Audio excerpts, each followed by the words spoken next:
Good morning, everybody. On behalf of the Midwest Energy Research Consortium, we'd like to welcome everyone to today's event. Sort of brings me back to my high school days where we had to do daily doubles to get in shape for the season. Today we're doing something similar. We have a member meeting this morning, and then later today we will have a special topic forum focused on meeting the needs, the energy needs of the healthcare market, specifically at healthcare facilities. So excited for those folks that can join us for both of those events. And for those of you who are joining us here this morning, maybe just for the member meeting, also welcome. Next slide, please, Emily. I'm Nathan Conroy. I am the Director of Market Insights here at M-WERC. I will be leading today's session and sort of acting as the master of ceremonies. As you might know, the way that we handle our member meetings is that we actually have a specific, one of our business lines of business is kind of the focus of each member meeting. And so this member meeting, our Q2 member meeting, will focus around market insights, which specifically means sort of the work of our members who come together as working groups. And today, that focus, again, as I mentioned, is going to be around healthcare facilities and their energy needs. Next slide. An overview of today's agenda, what we'll be doing. Here in the member meeting, we're first going to recognize some of our members, both in terms of just their membership in general, but also in terms of some special contributions that we've gotten that we really appreciate this past quarter. We will be hearing an update from a keynote speaker, Doug Scott of the Great Plains Institute will be providing an update. This is right around our 1-year anniversary of the Energy Distribution and Technology Institute initiative, that stakeholder process. And right before that, I should have said, we'll be hearing updates from our other lines of business at M-WERC to hear about what we've been doing this past quarter, some of the great initiatives that we have made progress on, and give everyone an update. After our presentation from Doug Scott, we will have a short break in which we would encourage you to grab some lunch, take a bio break, and then be ready for a really exciting session that'll take us into the afternoon. We have a tremendous lineup of speakers from Focus on Energy, Johnson Controls, Excel, Eaton, Bloom Energy, who am I forgetting? Clark Energy.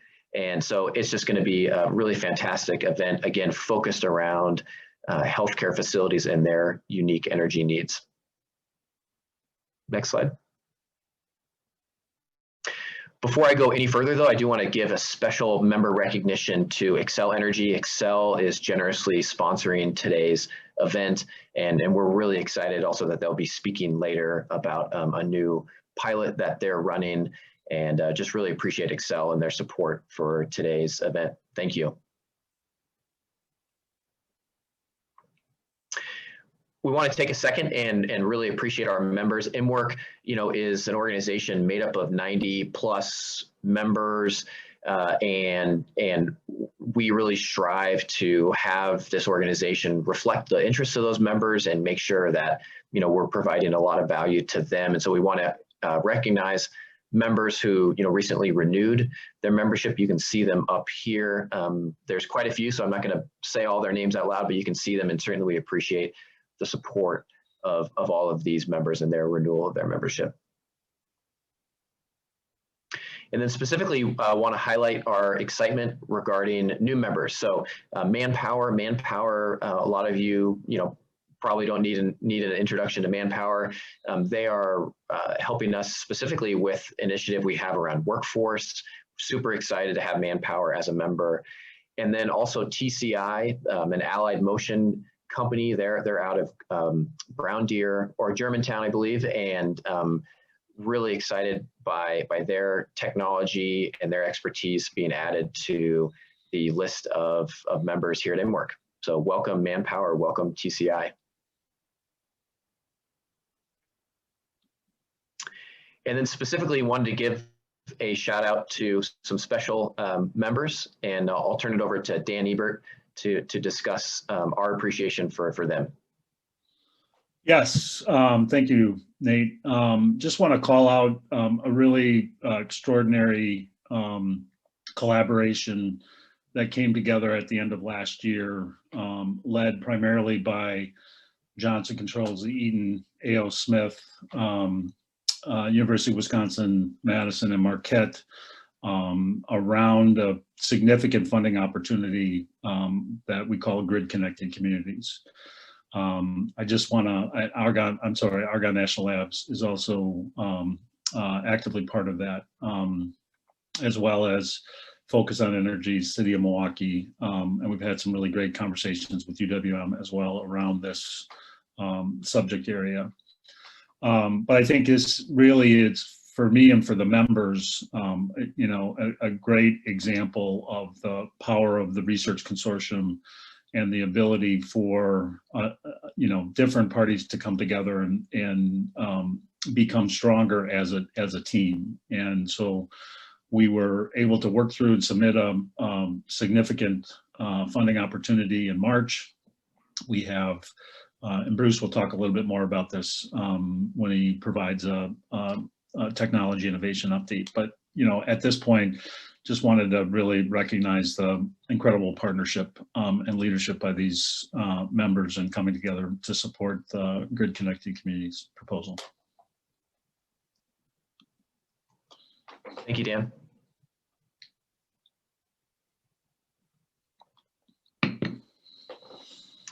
And with that, we're going to provide some updates on M-WERC's lines of business. We're going to start with research updates from our technology innovation, and we'll turn it over to Bruce Byhoff. Good morning, everyone. Bruce Byhoff here. I direct the technology innovation effort for M-WERC, and we're going to try to do a very, very quick update here and also answer any questions. So I have 4 update points we're going to go through. Number 1, I'm going to talk about our extreme power conversion program, which is our first next generation research project that involves DRS and Eaton Corporation and TCI and LEM, all in cooperation with all 3 research universities to look at pushing the limits of solid state power conversion to their extremes, specifically the big new opportunity of applying wide bandgap. And in the first year of this project, with all of these partners and with a whole new type of project, we were able to demonstrate that we can produce a new basis for performance and cost improvement of the single biggest challenge we have with wide bandgap semiconductors, which is the electromagnetic interference and RF interference of extremely fast switching. And we've been able to prove that we have a major way forward for really changing the cost performance of any number of products that use the methods that we have defined.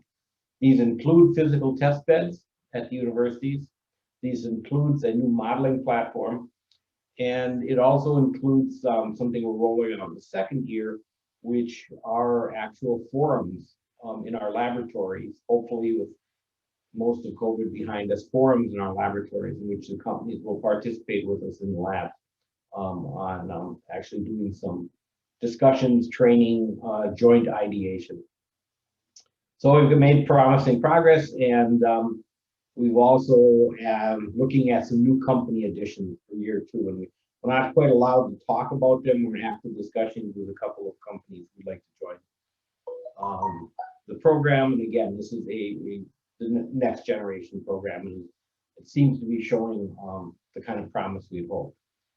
Second update is our PowerTech Navy Tech Center. Last year, we made a major proposal to NAVC, the NAVC group, Department of Navy, answering a large, broad area announcement, which was a BAA around next generation power conversion.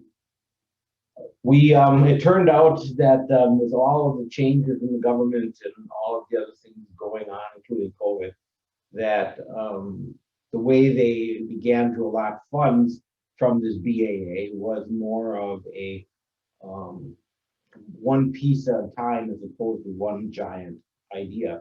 We had proposed next generation tech center that combined Navy funding with private industry in a new way. And it was aimed at what M-WERC does, energy, power, and control. And it got very high reviews, but with the changes in administration and funding, we've had to start to pursue some of the pieces and parts of our proposal, much like everyone else who submitted to that BAA. And so right now we're pursuing multiple routes to that. We now have found out by working with the Navy team that there's a new architecture effort that would align well with our XPC work and with some of our road mapping. And so our approach now is to start to work on funding that piece of the Navy Tech Center and to build from there. The other possibility we're exploring is something that was brought to us by our congressional delegation, which is the opening of a tech bridge site in Wisconsin for the Navy. That's something that the Navy's been doing for years in other parts of the United States. And we've had discussions with some of our partners who are Navy suppliers in Wisconsin and some who are in our adjacent Midwestern area. And we do find that we probably have the right formula we could submit at some point for a tech bridge. And again, it would be right in the sweet spot of where M-WERC works in the energy, power, and control area. And we hope to push that forward probably in the late summer. Now what Dan talked about, DOE Connected Community proposal. We got through the first round. We successfully submitted a reply to reviewers. We had strong response, and our team pulled together and made some great replies to reviewers. The comments we got back looked good. I wish I could say we had a decision. They initially promised a decision in July and contract negotiations in September. Based on what we got from looking at the communication from the DOE and the EERE office, it is looking like 30 to 60 days for their decision. So now we have to wait some more, but we had, by all accounts from the reviews, a very, very strong proposal. And so we have high hopes that we will get a positive decision on this. And finally, most recently, we've been exploring electric vehicle techno-economic analysis. Techno-economic analysis, let me start there, is an analytical means by which we really use analytically based technology road mapping and economics to project out in a specific opportunity space what are the best paths for research and development investment. That's specifically what techno-economic analysis does. We've been discussing with WEDC in the opportunity space of electric vehicles, because so many of our members have talked recently about the trends and the ongoing push to look at opportunities in the electrical vehicle space, not just in building vehicles, but in grid opportunities, coordination with buildings, component parts, automation, all the different things we do in Wisconsin that service electric vehicles. So that's our update from TI. Probably at least have 10 minutes for questions if anyone wants to ask any questions.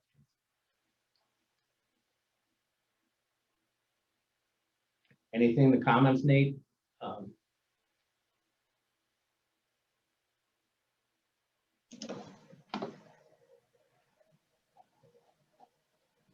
We'll give it a second, Bruce, in case there's any questions out there. I should mention to folks that we would encourage you to, throughout M-WERC events, and especially today, as you have questions, please put them in the chat. And that way we can sort of see if there's any similar questions, that kind of thing, and then we will ask them. Lots of things going on, Bruce. All All right, if there's no questions at this time, feel free to ask them in the future too, and we can circle back. Yes, Thanks, you can Bruce. always ask them at a later date, or during this meeting, and we'll cover them then. Awesome. Thanks, Bruce. All right, next we're going to hear from Jacqueline Davidson, the Director of Talent at M-WERC. First thing I'd like to do is to talk about the Workbench Labs Accelerator. I'm Jacqueline Davidson. I work with talent, Director of Talent at M-WERC, and we have some very, very talented people. The Workbench Labs Accelerator just completed in April. We had our demo day, and these are the 6 businesses that went through the program. Celodyne Technology is a proton exchange membrane company. Inverity LLC is circular solutions for organic wastes to become resources. Jolt Energy Storage Technology is an all-organic battery for large-scale energy storage. Kazati Enterprises, a turnkey solution for developing clean energy from environmental heat. Manthini, a lithium-ion battery with high power outputs of ultra capacitors. New Mix Materials, an inorganic insoluble sorbent materials to improve metal recovery from water. It was a great cohort. Turned out it was mostly clean energy, of course, which was wonderful for other things that we're working on with talent. I want y'all to know that this was our 6th year, the Workbench Labs Accelerator. We have had 47 startups that have graduated. 42 of the 47 businesses are still in business, and several of them too were purchased. Funding in the amount of $1.4 million in the program has come from M-WERC. It's come from our M-WERC members and from WEDC. To date, 17 of the businesses, just 17 of the 47, have received over $90 million in additional investments. So that's how we're getting out to the public, to venture capital firms, and to angel firms, which we're helping these businesses work with. Next slide, please, Emily. The next project that I've been working on is called the Energy Innovation Hub. And we just completed our electrical assembly training program. We had graduates and we've had some success. Pictured here is Jared. And Jared Harris has not only completed the program, but then he went out to be hired by some of our members. And it turned out that one of our non-members hired him directly from the program, thinking that he was extremely qualified, and has promoted him twice already since starting last month. So they are very impressed with the progress and the knowledge that the students learn with us. So we're very happy about that. Our next program is going, and also that company is going to join as a member of M-WERC, so I can't say who they are yet, but I haven't sealed the deal, but they are going to join because they want to hire more people from our program. Our next program for the electrical assembly program will be the same program run in a shorter amount of time. We realized that the participants didn't like 16 weeks, so we intensified the program to 8 weeks, not learning any less, just making the program more intensified. And we'll have 15 positions to fill for this program as well. There is a limit on the number of positions we can put through because we do the program in both a classroom setting and a setting with the actual equipment, so that they learn on the equipment. They learn the math that goes with the equipment. They learn how to use the equipment. They learn how to do everything that they're going to be doing as a electrical assembly entry-level position. And as I said, it turns out that they're beyond entry level, which is very cool. The second part that we're working on is also a new project. It's the Clean Energy Program. Rebecca Kowalski is with Manpower. As you heard, Manpower is a new member of M-WERC. Rebecca is a board member and the talent committee chair, so she jumped right in. So along with Dan, Elizabeth, Nate, and I have produced a concept paper for clean energy, for the Clean Energy Program. The paper is being used for funding with the city and other organizations for the completion of the planning and implementation for Clean Energy Program in our Energy Innovation Hub. So that's coming up. If you'd like to learn more about that, please send me an email or a text, and I'd be very happy to talk to you about it. If you have any questions, please let me know in the chat, or you can always email me too. Thank you so much. Jacqueline, I'm going to jump in here sort of unscripted and just say, publicly that all of these accomplishments are impressive on their own. But I love this picture here of Jared, with the mask on, reminding us that all of this also took place, during this year's pandemic. So to do all these talent things in terms of working with people in the startups to working with these participants coming through the training program, was quite an achievement during this pandemic time. And I know a lot of folks on this call might not even know about all the internal work that went on to pivot these programs to be successful, even virtually and even with social distancing and some really strict COVID guidelines. So congratulations.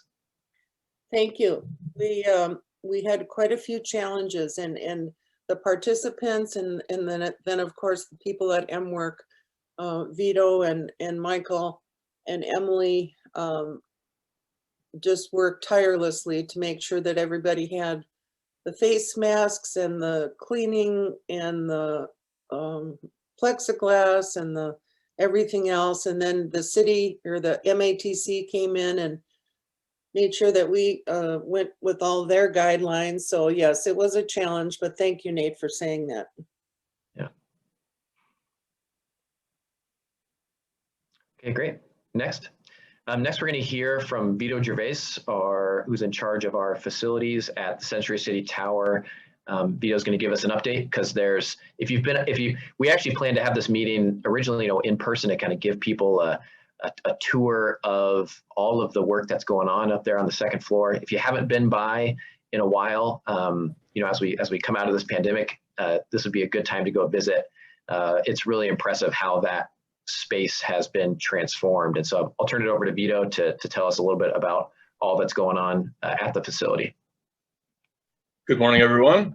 As Nate mentioned, I'm the lab manager for the prototyping lab. I'll give a brief update and on the activity related to our teaching facilities and equipment and prototyping lab. So we recently completed an expansion to accommodate a new training program that Jacqueline had mentioned, and also some new training and research equipment. I'd like to take a moment to thank Brian Builders, who did an excellent job on the build out, and also a special thanks to Tom Ryan, who continues to support us and other community activities, which is really great. The location where we are is Century Tower on 27th and Hope in Milwaukee. M-WERC and our tenants occupy almost the entire second floor now. We have expanded our classroom space to support our electrical assembly teaching program, which Jacqueline had mentioned. And we also are almost ready. There's a piece of equipment called an EMI, electromagnetic interference anechoic chamber, that's being shipped to our facility. It's 13 meters by 5 meters by 3 meters. And it's quite a big system, and we're prepping an area to install that so that can be used by our tenants and for teaching and research. So that's quite a piece of equipment. And the National Instruments instrumentation that goes with it is pretty impressive as well. It's used for testing electronics for sensitivity to electromagnetic noise, and also to see if those instruments or those devices generate electromagnetic noise, so that that can be mitigated if necessary. So as far as equipment goes, and the prototyping lab, we've added quite a few pieces of nice equipment. We've added a Haas CNC machine, which has been used to develop tooling for producing hydrogen and also for educational models so far. It's also been used for training as well. Some training equipment, as Jacqueline mentioned, there's a training program for teaching electrical assembly. We have a number of benches that are capable of handling 18 to 27 students. They're fully equipped with very nice instruments, oscilloscopes, wave generators, soldering stations. We also have a CNC robot now and a SkillBoss training system, which are really great additions to our lab. We also added a stereolithography 3D printer, and we're looking at a larger scale FDM, fused deposition modeling 3D printer that we want to use at our facility, but also at our award-winning hydroelectric testbed facility down in Rome, Wisconsin. And looking forward, we have partial funding for a solar training facility, a laser cutting and engraving system, a collaborative robot training system, and also additional prototype lab power and hand tools. So there's some great funding available. We're working on trying to find a match so we can make that equipment available to our training programs and to our tenants. So that's about it. We're always looking for new tenants. If somebody you know is looking for space, especially for their in the energy field or energy area, please send them our way, and we'd be happy to help find them a space in our facility. Thank you. Thanks, Vito. I think pretty soon you're going to have to give a list of the technologies that you don't have in the lab, because that was a lot. And so it might be a shorter list just to say what's not there, given all that you've had installed. And I would say too, the only thing I would add is my understanding is that, you know, while we're looking for new tenants, those folks should be warned that space is going quickly. I mean, it's so exciting to get up there and see some of the companies that have, you know, relocated their operations, sometimes from other states, to be up there, and then once they're there, they expand and want more space. So that's really exciting. I think a lot of us have been around M-WERC, you know, long enough that we remember when M-WERC first moved into that floor and it was empty. And you know, now often for folks to know, Vito sometimes has to mute himself because there's so much noise going on in the background with everything that's happening on the second floor. So congratulations there. Thank you. Fantastic. I'm going to take this next part and talk a little bit about what's been going on with market insights. So I see even on this call today, we've got a lot of folks that have been just instrumental in shaping market insights, you know, over the years. And so, you know, really appreciate them. Market insights has this year really tried to focus on having being driven by a project-based model. So in other words, our role is to listen to our members to figure out what are meaningful and value add projects that we can take on. As the Midwest Energy Research Consortium, we see a key part of our role as bringing together members to work on, you know, collaborative efforts that add value to, you know, across the membership and to our region. And so that model has been really fruitful and exciting so far. It's allowed us internally at M-WERC to have a lot of focus around making sure that those projects are done right and indeed add value.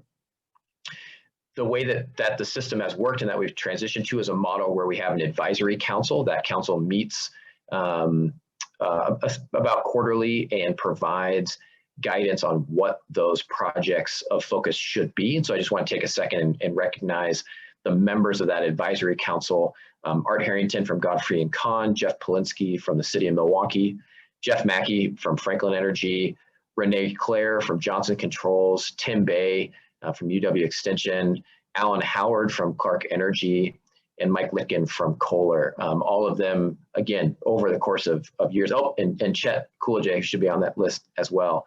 all of them have offered just tremendous guidance over the years, and I personally thank them and appreciate their ongoing support as members of that advisory council.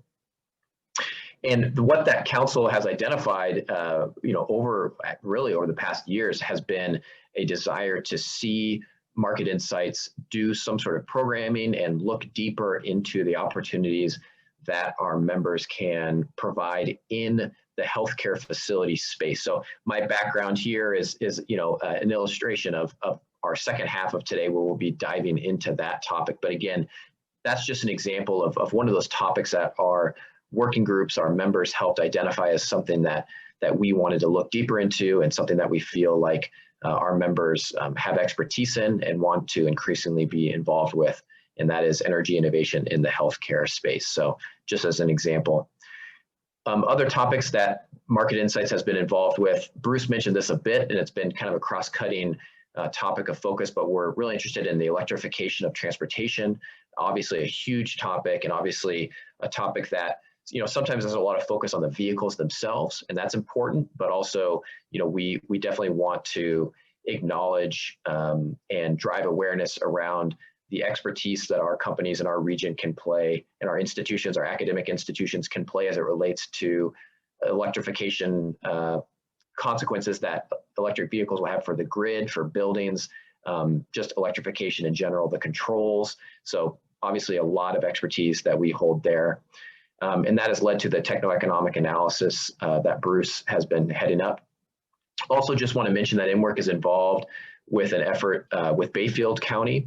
They are putting in a large grant for a road construction project up there in Bayfield County. And as a part of that, we're really excited that they will be including a proposal for some electric vehicle charging stations. And we're really excited to support this project, especially in terms of its alignment with a focus around how electric vehicle charging and kind of filling in those gaps in the state of charging can help contribute to tourism. Especially we think about folks from Minneapolis or from Chicago or Milwaukee, really wanting to enjoy the North Woods and the northern part of our state and the rural parts of our state. Just wanted to make sure that there's a really strong grid of electric vehicle charging set up, so that those tourism dollars feel comfortable, feel free to head up to the rural parts of Wisconsin and spend their money and charge up their vehicles. So really excited for that initiative there. If you have any thoughts, or would love to hear from folks about other project ideas, also feel free to get in touch with any of those members of the advisory council and share your ideas. But exciting times as well in Market Insights.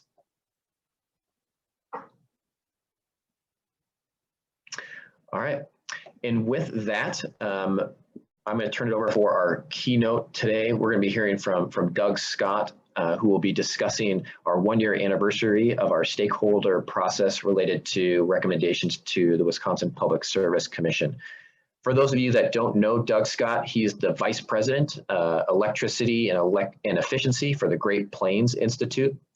Doug Scott joined the Great Plains Institute in early 2015.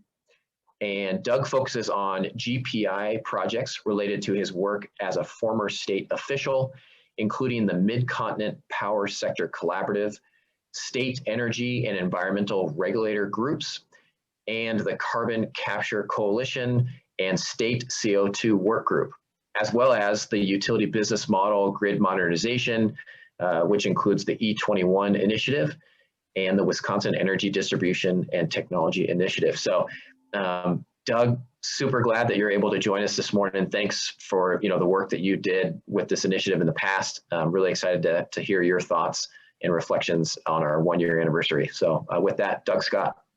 Thanks very much, Nate. Great to be with all of you. Hope you can hear me. It seems like it's going okay. Okay, very good. Thanks, Nate. Thanks to you, and thanks to M-WERC. Really good to be with you. I've spoken to the group several times, and of course we worked on the project together. So thanks very much to Dan and to Emily. We spent a lot of time working on the WEDI process, and so it's good to talk about it a little bit more. I can't believe it's been a year since we've been finished with the project. We were really pleased to work on it, and I think it made a difference in policy for the state going forward now and in the future, and also in other states as well. And I'll get to that in just a moment. So if you go to the next slide, Emily, please. Thanks. So I'm going to try to do a few things this morning. Don't be scared off by the big agenda. I will move fairly quickly on this. I want to review what we did with the WEDI process and what's happened since, and then take a look at the value of the project looking ahead. So it'll be part nostalgia, part the current work that's going on in the state, and there's a lot of it that's happening right now. And then also part legacy, what this project means and what the next steps might be for that. Next slide, please. So just a little bit about GPI. You probably know this already. We're about a 20-plus-year-old not-for-profit based in Minneapolis, although we have people all over the country. And we're focused on decarbonization, basically. That's our main goal. And obviously, what M-WERC does. And Dan and I started talking about a process to try to work through, what some of the issues could be in terms of grid modernization and how that might help Wisconsin businesses, and started talking about the project. And from that, the WEDI process was born. If we go to the next slide, the processes have been going on in other states. Nate mentioned the E21 process in Minnesota. A lot of people have heard of the New York REV process, or Hawaii's done a lot with this. So why did it make sense in Wisconsin? Well, there are a few basic reasons. It made sense because of changing technology. There's an old line about, if Tesla and Insull came back and started looking at the electric grid, they would actually recognize all of it as, if Edison did, as opposed to if Bell came back and looked at what had happened to phones since his day. But that's changing. On the electricity side, the technology is changing. It used to be central station power delivered to customers over a set of lines that were owned by one party. Now it's very different. Now you've got two-way power flows, lots of people doing their own, whether it's solar on their roof or a community solar project. So and feeding it back into the grid. And so that technology is very different, not to mention things like electric vehicles and other things that are really influencing the technology now. Dramatically different market environment now than it has been in terms of solar and wind power being, so much cheaper than it used to be. We went through it a few years ago with natural gas becoming so much cheaper than coal. And that has dramatically affected the market environment. And you see that in terms of, what plants are being built, what kinds of plants are being built, and what kind of plants are retiring. Obviously, environmental concerns have played a lot into this, the role of renewable energy efficiency, trying to do more with power, either to use less power or to use power that creates less in terms of either criteria pollutants or in terms of greenhouse gases.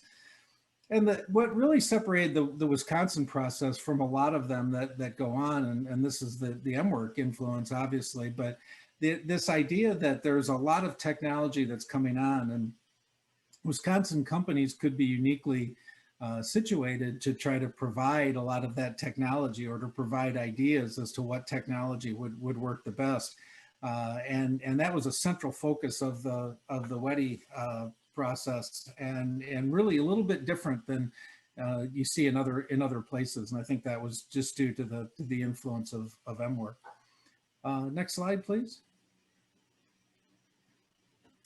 So the process development, talked with stakeholders. We assembled, some individuals, some entities, monthly meetings.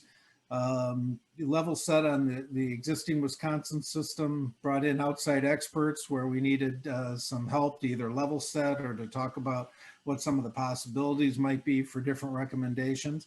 And if we go to the next slide, The group set out a set of principles early on. I'm not going to read through these, and the slides I assume will be available to you. That's fine with me if they are. But really talking about how not just that things are changing, but how that could provide a lot of opportunities for businesses in Wisconsin. But still, these are touchstones that you use during the process to make sure you're checking your recommendations against these to make sure that that the recommendations are adhering to these principles. But you still have those basic utility concepts of affordability and reliability. Those are things that stayed as hallmarks during this particular process as well. Can we go to the next slide? So the group identified several issues of interest, talking about grid modernization, issues of reliability and resiliency. How do we harden the grid? Looking at things like energy storage, distributed generation, additional energy efficiency, of course. MISO, the Mid-Continent Independent System Operator, who's the wholesale power entity in Wisconsin and across much of the Midwest. Obviously they control a lot of the mechanisms to whether power is affordable or not. They were going to be central to our discussions as well. Demand response, beneficial electrification. You can see all the rest of them that are there.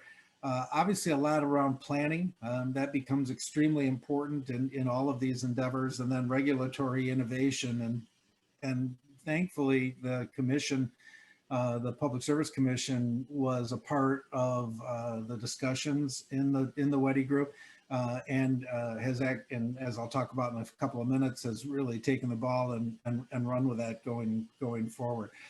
By the way, I should pause here at some point. I'm not sure if it's GPI or M-WERC that needs to wear this, but the acronym of WEDI is one of the worst ones I've ever heard. So we apologize for that one, but I definitely blame you, Doug. You blame me for that one, Dan? That's fair. Okay. So actually only outdone by, we just finished a project, Dan, in Maine, whose acronym is MRDI. So that one I think is actually worse, but but it is distinctive. So at least you get the attention that way. If we go to the next slide. So I'm going to go quickly through the recommendations. Those of you who've seen the report, and again, obviously available to everybody if you haven't had a chance to see it yet. This first one is really different from a lot of recommendations that you see in a lot of places. A lot of groups, doing this in other states, and we'll talk around this concept, but really this is the recognition. This position utilities as conductors is really a recognition that the utility, the distribution utility, is best suited. They're in the best position to actually help with a lot of these innovations and a lot of these recommendations that are coming through. And so trying to figure out, as the WEDI group was doing, trying to figure out what's the best way to position the utilities to be able to implement a lot of these things, obviously with commission guidance and commission rulings. But actually recognizing the place of utilities as conductors was important and really different from here. Interconnection is something that you see in all of these processes throughout the country. Number 3, the Innovative Technologies Initiative, the idea there being trying to do more between utilities and private businesses, trying to be able for businesses, especially large users, to be able to do more, try to get more innovative technologies on board that can either provide more information or more ability for customers to control their energy usage, time of usage, which can also control how clean the generation source is.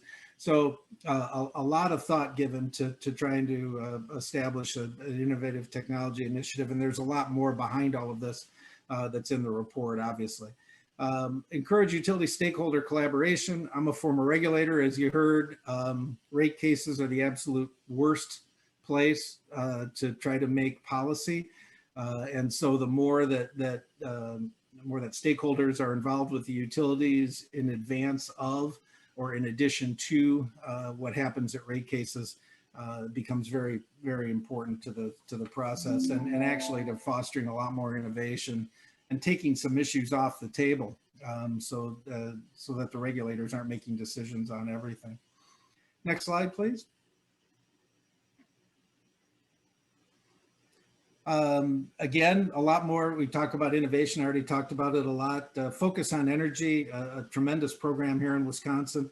You know, really trying to make sure that focus is centered around making sure that their goals coincide with clean energy goals in the state.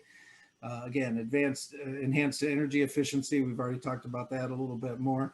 Shaping the energy consumption to achieve utility and state goals. Again, this goes back to that issue of the utility as conductor, trying to make sure that you know, for example, things like if we get a lot more electric vehicles on the market, you don't want them to all plug in at 8 o'clock at night, because now you've moved your peak load from late in the day to 8 o'clock late in the workday to 8 o'clock at night. And so giving the utility the ability to, as long as you get your vehicle charged by the time you need it, for the utility to be able to determine, for example, when the best time is based on what's the load on their system at that particular time. And then a lot more work with MISO. Here it's talking about visibility and dispatch of distributed energy resources. If you go to the next slide, there are some additional things with MISO as well, and I'll talk about that in just a second, where that's going now. And again, a lot of it, you know, trying to make sure that the wholesale power market recognizes the difference in generation now, and a lot more distributed energy resources coming on, and trying to figure out how best to account for that in the wholesale market was the recommendation. Act quickly. That's why a lot of the recommendations were focused on the Public Service Commission, as opposed to going through legislation, for example. And again, given the M-WERC focus here and the focus on Wisconsin businesses, obviously trying to provide economic stimulus. So if we go to the next slide, we talk about how are the recommendations received. I would say extremely well. You know, the folks that we talk to, you know, respect the amount of the work, the collaborative process, the group of recommendations, and that's not just in state, and we'll talk about some additional work going on there, but it's also out of state. You know, as I mentioned, we just did something in Maine. We utilized some of the work that had been done in Wisconsin, and when we're working in Maine, we're doing the same thing in Michigan now. We did some work recently in Illinois. Obviously, all of these processes help inform what comes next, and I think Weddy really did that as well. So there was a task force on climate change that involved statewide listening sessions, made a series of recommendations to the governor's office.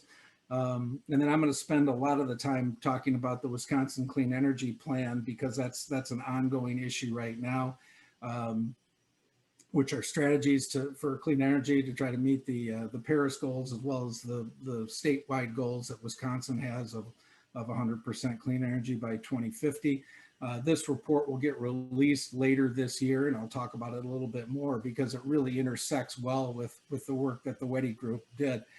In addition to that, there are budget issues. Governor Evers had a lot in his budget in terms of trying to make some recommendations and do some things that would enhance some of the energy efficiency measures, some of the cleaner energy measures out there, some of the things to try to enhance things like electric vehicles and other things that all, again, plays into the Weddy process. If you go to the next slide, please. So the Clean Energy Plan process is being run through the Office of Sustainability and Clean Energy through Maria Redmond in that office, and she's done a great job of bringing in lots of people. We've at GPI, full disclosure, we've been helping Maria and her team, you know, work on these issues with the group, doing some facilitation of work group meetings, and then, you know, helping to write out some of the strategies and provide research for them about what's happening in other places. Slipstream has been brought in, done a tremendous job on modeling, trying to see how different strategies will affect the clean energy goals. There are technical and advisory groups, and actually some of the M-WERC members are part of both of those groups, as well as state agencies have weighed in on this and have provided a lot of assistance about the plans that they already have, the things they're already working on, and how different strategies or recommendations might affect what they're doing. Again, final report expected to come out probably either late summer, early fall. And that will be a living document. I mean, the idea is that it can be adapted and changed over time as circumstances change. But this will be the first cut at the roadmap for clean energy actions in Wisconsin. And it will, and I'll talk about this in just a second, but it really will incorporate a lot of things that have come before: the listening sessions, the recommendations from the task force, but also very specifically talking about incorporating the WEDI recommendations, as well as some other things that I'll talk about in just a second. But again, this is a governor's plan, so it's slightly different than the process that we went through here, because while this was based on consensus recommendations, obviously the governor's plan will be his administration's take on what are the strategies that need to be done. But I will say that there's been a tremendous amount of input from folks on all of these different groups that have been advising the process, and the input is taken very, very seriously. So while it's not consensus recommendations, there's a lot of effort made to try to talk to a lot of people, both through meetings and then through smaller group meetings, trying to make sure that Maria and her team from the Office of Sustainability and Clean Energy are really taking into account what people think about the potential strategies. So if we go to the next slide. So the Clean Energy Plan specifically, in its adoption, started taking into account things that had happened in the past, and they make this kind of specific declaration when the plan comes out. You'll see that this is part of it, and it was done because these other processes were collaborative processes that made consensus recommendations. So the Mid-Continent Power Sector Collaborative that Nate mentioned in my introduction is a group of stakeholders and state officials that were working in the MISO footprint. Really starting, apologize for the collaborative has an extra I in there. Really focused on trying to figure out originally the Clean Power Plan and what that would look like and how that would be implemented.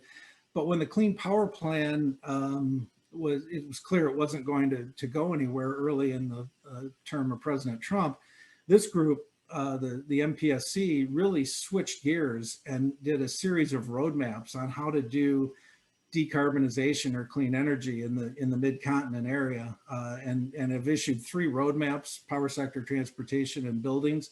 And the Clean Energy Plan Working Group, Maria and her team, adopted these roadmaps because there were a lot of Wisconsin entities that were part of the MPSC, including I believe all of the utilities in Wisconsin were part of that. As well as Dairyland Power was part of it as well. So really good representation from Wisconsin, and early on a lot of state officials were part of it as well. And then they also recognized this process, the WEDI process, and again, because it was collaborative, they took the recommendations to heart. For those of you who've seen drafts of the plan, because I know some of the folks on this call and in M-WERC have been part of one of the advisory groups to this. You've seen the WEDI recommendations are actually part of, they're dressed up a little differently, they may be described a little differently, but all of the recommendations from the WEDI plan end up being as part of the Clean Energy Plan discussion so far. Again, not a finalized plan, so we'll see what ends up in there. And again, the Task Force on Climate Change, again, part of it. the recommendations from that group, also part of the Clean Energy Plan consideration. And again, it's a mixture of laws and regulations. While WEDI focused really heavily on regulation for reasons of being able to act quickly, as we talked about a little bit earlier, the Clean Energy Plan has that, but it also has things like budgetary response that can come from the governor's office and the legislature, as well as trying to lay out some particular laws that would help the process along. And again, that's all when the plan comes out. For those of you who haven't had a chance to see any of the drafts yet, you'll see that that's all laid out very well. Who's responsible for this, or who should be responsible for it, what entity, is it a law, is it a regulation, is it both that's needed, those kinds of things, as well as a lot of modeling that Slipstream has done that will help show what the various strategies or policies, what impact they have on clean energy as a whole. So again, a little different focus than what WEDI was. WEDI was looking at kind of the grid modernization. How do we react to the change? How do Wisconsin businesses take advantage of that? So the Clean Energy Plan, obviously a little broader than that kind of focus, but all of the things from the WEDI process end up being part of the Clean Energy Plan process as well. If we go to the next slide, again, I won't read through these, but if you look at the Clean Energy Plan strategy areas that have been identified, you'll notice, a lot of overlap with things that were being talked about in WEDI. One of the things I'll point out, though, a couple of the pieces here: environmental justice and equitable economic development. This is something that everywhere now, whether it's the Biden administration talking about this in terms of how dollars get spent, whether it's stimulus dollars or whether it's part of the new infrastructure plan, you're seeing a lot of emphasis on EJ and equitable economic development. The thought being that there have been areas that have been left behind by the way that the energy system has developed over the years. A lot of people and a lot of neighborhoods that have been left behind by that. And so the idea is to try to figure out how to make the energy transition more equitable so that more people are able to take advantage of that. And so that plays in very heavily in that first bullet, as well as the third one on workforce development as well. So a lot that's there. I put a star by the transmission because the transmission section almost repeats all of the recommendations that were those four that came from the WEDI recommendations involving MISO and bringing more DERs in, as well as some other things as well, but all of those are in there. But when you look at this list of strategy areas, it lines up very well to a lot of the things that WEDI was talking about. If we go to the next slide, you'll see that even more, including words like innovation, which came right out of the WEDI report, collaboration, which was right out of the WEDI report. Looking at energy efficiency, building electrification, looking obviously at transportation electrification. VMT is vehicle miles traveled. So in addition to looking at the fuels that we're using to power particular vehicles, are we also doing some things to make sure that we're not driving any more than we need to? Are we doing our planning? Are we using mass transit? Are we doing things that will reduce the amount of vehicle miles that are traveled? So a lot of the WEDI things flow directly into the Clean Energy Plan. The PSC started right away. Once the recommendations were hot off the press, and if you remember, the PSC involvement started well before that. Chairman Valk was at the kickoff for WEDI at your headquarters back when we started the process. And whether it was Kerry Templeton or Joe Fontaine or others were very much a part of the process. In fact, Commissioner Huebner was actually on the WEDI team before he was appointed to the commission. So obviously the PSC had a lot of involvement in the development of the WEDI recommendations and has really taken to trying to implement a lot of the things that were part of that, or at least to keep them in mind so that when particular actions come before them, they've got the WEDI recommendations as something that they've been a part of, and they can see how that might fit into any particular rulings that they're making. Probably the key one, though, is they've started a decarbonization docket, which is very broad and will really fit, many of the WEDI recommendations underneath. In fact, probably all of them, except maybe some of the MISO things, which I'll talk about in a minute. For those of you who aren't familiar with this, it's probably good to take a look at it, because this is one that started within the last few months. But obviously a lot of the things that are being talked about in both the Clean Energy Plan, as well as the things that were talked about in WEDI are part of that as well. The RTO issues, Midgrid, Wisconsin's been a player in the Midwestern Governors Association Midgrid process. We've been involved in that as well. Really trying hard to get MISO to acknowledge what the clean energy goals and other transmission related goals are for different states, and to incorporate that into their planning process. So it's been a very detailed process, and again, Wisconsin's been a part of that. So all of the things we talked about with distributed energy resources and other things are obviously part of that planning process as well. And then recently, Governor Evers, along with the governors of Illinois, Michigan, and Minnesota, sent a letter to John Baer, who is the CEO of MISO, asking them to really take clean energy goals into account as they're developing their planning processes. So kind of a furtherance of the message of Midgrid. But again, in Midgrid, you've got a lot of other states may not have exactly the same kind of goals that Wisconsin does. This letter was 4 states who are all very interested in clean energy goals, and how the MISO planning process can take advantage of that. So again, really raises the profile of some of the issues that WEDI talked about. Next slide, please. So what's next? Talked about the Clean Energy Plan release. Talk about the PSC actions on decarbonization and other issues, MISO transmission, Midgrid, all of this is ongoing. One thing I haven't mentioned yet is the NARUC-NASIO integrated system planning. Part of this is designed to help align the different planning processes that are out there. You've got a planning process for transmission, you've got a planning process for distribution, you've got a planning process for generation sources. How do you integrate all of those planning processes, which sometimes deal with different information and often deal with different timelines? So how do you integrate those processes so that you're maximizing both your planning and you're maximizing the impact that you can have on the grid?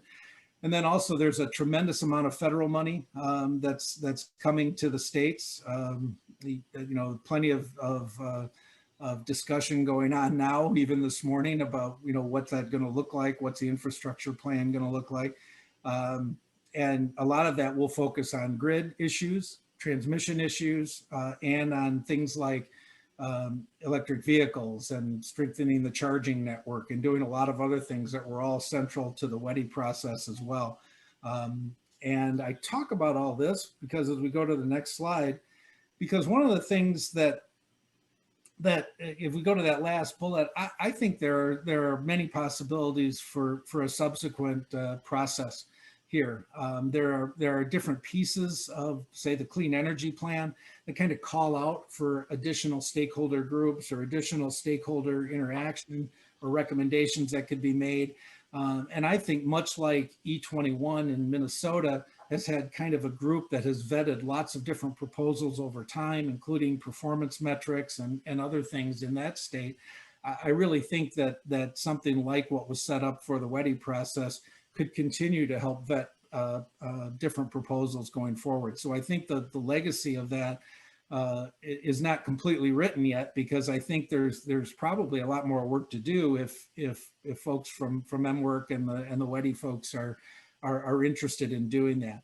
Obviously raised a number of issues, a lot of actionable recommendations that actions being taken in a variety of different ways. So I think you can feel really good about your role in this process. I think you could feel really good about the possibilities to do more things if you'd like to. And the other thing that I'll say is I mentioned a little bit earlier, you know, the things that you talked about, other states are talking about as well, and how you dealt with them here, how we dealt with them in the WEDI process is actually playing a role in other places as well.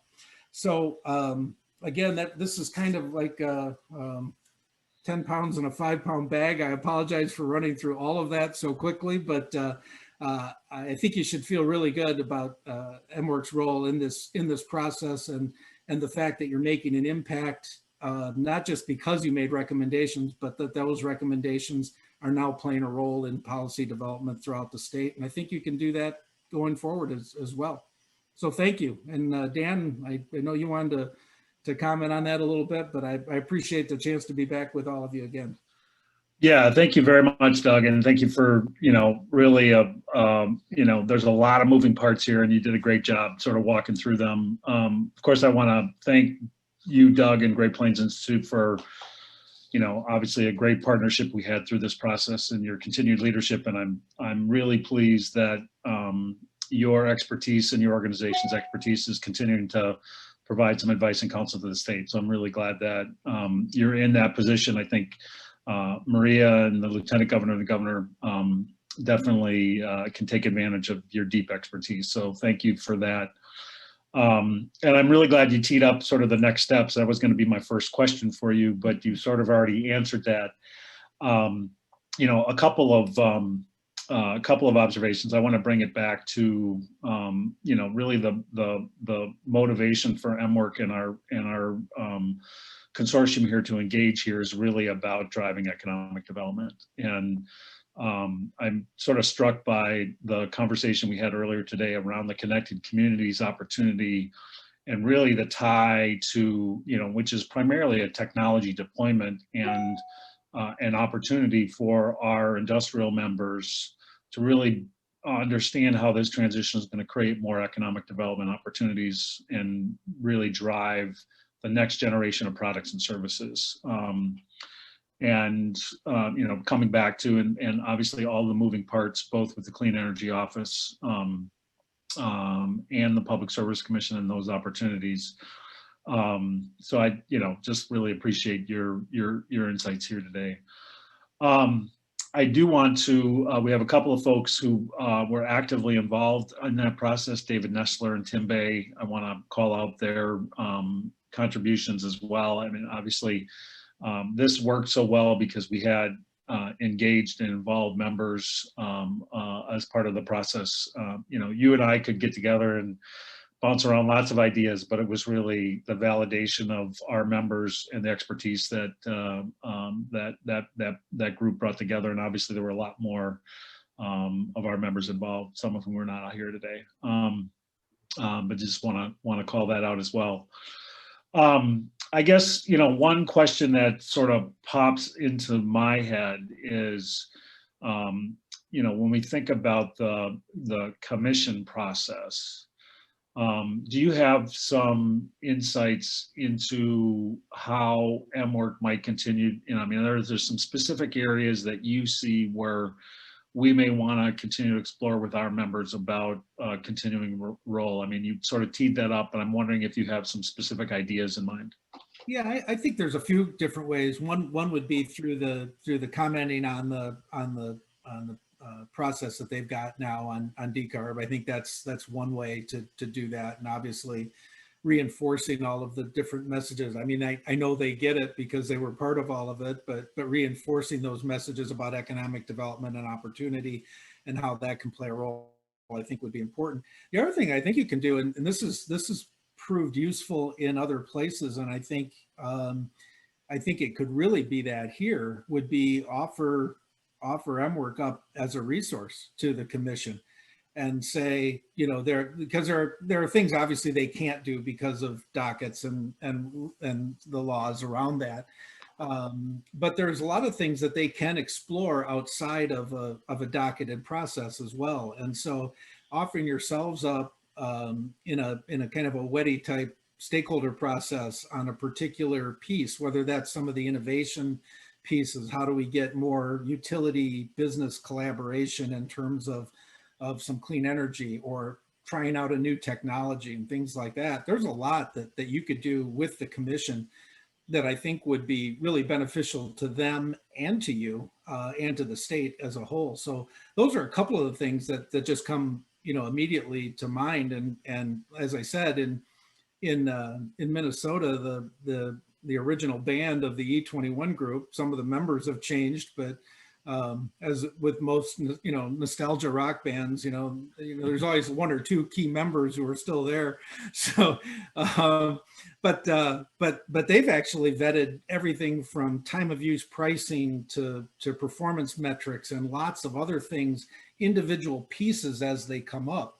And because you've been through this process already, and because you've had a lot of members who took part in that, I mean, I think that's a natural for the commission to kind of call on you as some of these things go from words on a page to actual implementation. Having that practical experience by people who are in the business and responsible for that, I think could be really helpful. Great. So, Great Plains has such a strong reputation, not only obviously here in Wisconsin and the Midwest, but really nationally. Could you, I have a feeling and a sense that there's some urgency behind this transition. Could you sort of speak to that? Not only just thinking about your experience and work in Wisconsin, but really sort of what's happening nationally. Yeah, I think there's a great urgency to this for a lot of reasons. One is, and through no fault of their own, but kind of the legislative and regulatory processes. And Dan, you've been involved in the regulatory side as I have. They're kind of glacial compared to how technology changes. And so there's a real urgency to trying to get in front of as many of these issues as you possibly can. I really think a lot of it has to do with planning and being able to, set up your planning processes so that they're flexible enough to be able to accept new technology changes. Try to be as technology neutral as you can be to allow for innovation. Try to incent the right kind of practices so that, excuse me, so that you're actually able to move some of these balls forward and be ready to accept some of the, like the federal money that's coming now. I mean, are we set up as a state to accept that money? And what if we got a lot of money for transmission, grid, EV charging, are we set up now to be able to accept it and to be able to use it in the best way possible? So that's why there's a real urgency to all of this. Great. Well, let me just pause there and see if there are any questions from participants here today. And I believe I've frozen up. Can you still hear me though? Yeah, we can hear you fine. Okay.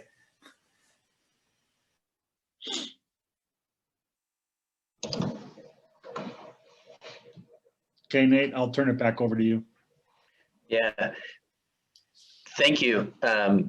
Doug, that was perfect. I think sometimes a little reflection as a native West Coast kid is that I feel like sometimes, the Midwesterners sometimes don't celebrate their successes, and I feel like this was really great today to have a chance to reflect on a process that involved a lot of folks and, has had some great impact and continues to have impact. So Doug, I really appreciate you taking the time to be with us this morning. Appreciate it. Thank you. Yeah. And Jeff Mackey, yeah, Jeff, lots of Jeff's interested in a WEDI 2.0. I'm sure. Again, we want to build on the lessons learned and the great success we had with this. So probably a lot more similar initiatives in the future. We appreciate it.